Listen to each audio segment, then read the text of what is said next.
की महायुती झाली त्यावेळेला भारतीय जनता पार्टी, शिवसेना आणि आरपीआय अशी माहिती झाली होती.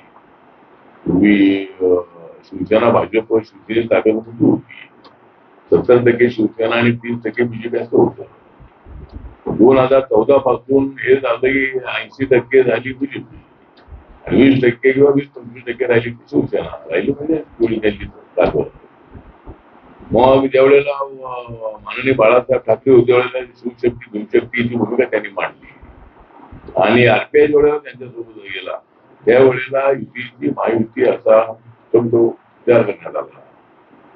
पण आता एकनाथ शिंदे साहेब आणि अजितदादा पवार साहेब हे महायुतीमध्ये आल्यामुळे रिपब्लिकन पक्षाचं महत्व कमी झालेलं आहे आणि रिपब्लिकन पक्षाला सत्तेचा सहभाग मिळत नाही. तर एखादा मंत्री आमचा असायला पाहिजे होता. आता आम्ही त्याचं आत्मपरीक्षण करतो आहोत की आम्ही सुद्धा त्याला 50% जबाबदार आहोत. कारण आमच्या कार्यकर्त्यांनी विधानसभेची तयारी केली पाहिजे. आमच्या कार्यकर्त्यांनी जिल्हा परिषद, महानगरपालिका, नगरपालिकेची तयारी केली पाहिजे. तर हे पॉलिटिकल पक्ष आमचा उभा राहत नाहीये. म्हणजे पॉलिटिकल आम्ही सुद्धा आमच्या जागा त्यांनी दिल्या नाही.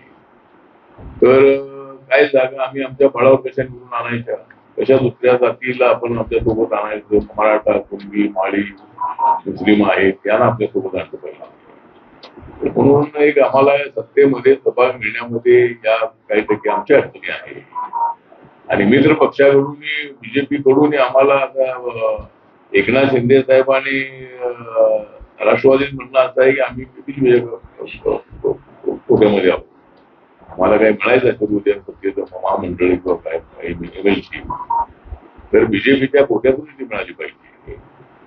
त्याप्रमाणे आमचा प्रयत्न आहे. आम्हाला एक देवेंद्रजींनी सांगितलेलं आहे त्याप्रमाणे जेवढं आता महामंडळ होती आणि एक एमएलसी आम्हाला नक्की मिळेल अशी अपेक्षा आहे आणि आरपीआय एकदम अशा पद्धतीने अवॉइड करू नये असं आपली भूमिका आहे.